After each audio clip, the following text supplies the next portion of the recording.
baiklah kita tepuk semangat dulu sebelum kita mendengarkan firman Tuhan. Tepuk semangat. Semangat. Semangat. Sekali lagi ya. Tepuk semangat. Semangat. Semangat. Apa kabar? Baik? Puji Tuhan. Luar biasa. Oke. Sebelum kita mendengarkan firman Tuhan, kita terlebih berdoa. Tetapi sebelum kita berdoa, kita bernyanyi. Jari jempol, masih ingat? Masih ya? Kita bernyanyi, sama-sama kita menyanyikan. 2, 2, 3, ya. Jari jempol, jari telunjuk, jari tengah yang panjang, jari manis pakai cincin, jari kelingking ku sayang. Ku berhitung 1, 2, 3, 4, dan 5. Lipat tangan, tutup mata, mari kita berdoa. Ikuti doa Bang ya. Lipat tangannya, ditutup matanya, kita bersatu di dalam doa. Allah yang baik, Allah yang bertahta di dalam kerajaan surga, kami datang Tuhan, anak-anak-Mu, anak sekolah minggu, untuk mendengar kebenaran firman Tuhan. Hadirlah Engkau Tuhan, sebab kami telah siap untuk mendengarkan.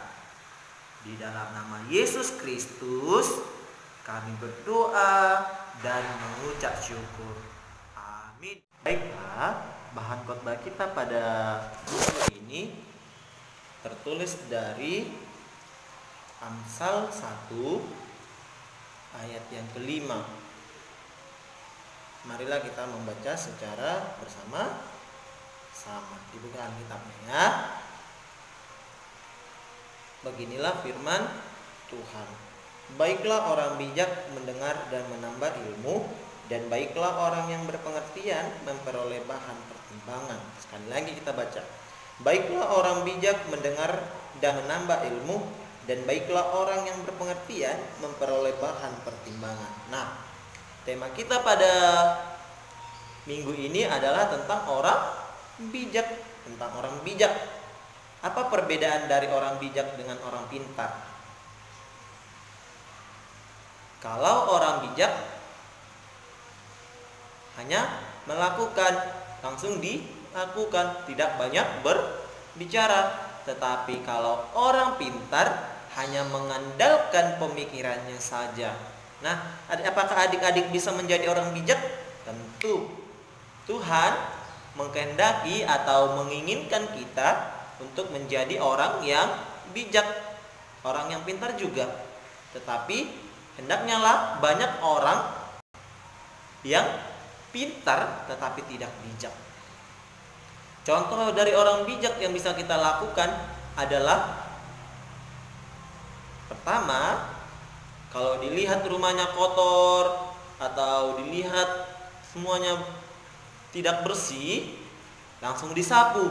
Itu adalah orang bijak tanpa disuruh. Yang kedua, jika orang tuanya tidak bisa memasak atau tidak bisa memasak nasi, hendaknya lah kita memasaknya. Itu adalah salah satu orang yang bijak. Tetapi orang pintar adalah orang yang menggunakan akalnya, orang yang mengandalkan pemikirannya, orang yang mengandalkan ilmu pengetahuan. Nah, di Amsal ini mengajak kita, atau Amsal ini ditulis oleh siapa? Oleh Salomo. Agar setiap orang bertumbuh, agar setiap orang menjadi bijaksana. Karena kitab Amsal ini adalah kitab yang berisi tentang pengetahuan atau didikan. Yang lebih tepat, Amsal ini berisi tentang didikan. Jadi Amsal ini sangat berarti dalam kehidupan kita. Nah, menjadi orang bijak itu tentu tidak susah atau tidak sulit.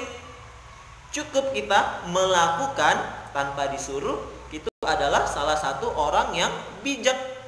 Nah, adik-adik kelas Lukas pasti sudah tahu tentang yang namanya hackers. Tahu kan hackers? Hackers itu adalah orang yang pintar, tetapi dia menggunakan akal pemikirannya, akal pikirannya, kepintarannya hanya untuk melakukan kejahatan. Kenapa, Bang? Karena hackers itu gunanya untuk merusak data yang dimiliki. Mungkin adik-adik kelas Markus belum paham, atau adik-adik kelas Lukas. Tetapi banyak orang bijak seperti perakit bom itu adalah orang pintar. Pintarnya perakit bom. Pintarnya, kenapa, Bang? Kenapa dibilang pintar? Buktinya mereka bisa membuat bom, tetapi mereka tidak menggunakan pemikirannya itu untuk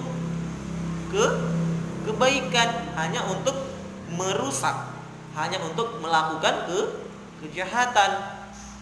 Tuhan lewat Amsal ini mengajak kita, anak sekolah minggu dimanapun berada, untuk menjadi orang bijak. Walaupun kita pintar, tetapi hendaknya lah kita bijak dalam melakukan segala sesuatu. Di masa-masa Covid ini juga kita diajak untuk menjadi orang bijak. Demikian firman Tuhan. Kita bersatu di dalam doa. Ya Allah Bapa kami yang bertahta di dalam kerajaan sorga, kami telah mendengarkan kebenaran firman-Mu Tuhan. Biarlah firman-Mu itu bertumbuh, berkembang di dalam kehidupan kami, anak-anak-Mu, anak sekolah minggu. Hendaklah kami Tuhan, seperti yang Engkau ajarkan, kami menjadi bijak, bukan saja menjadi pintar, agar kami tetap mengandalkan Engkau di dalam kehidupan kami setiap hari. Lindungi kami Tuhan, berikan kami kesehatan, apapun yang menjadi pekerjaan kami selanjutnya Engkau berkati. Di dalam nama Yesus Kristus kami berdoa dan mengucap syukur. Amin.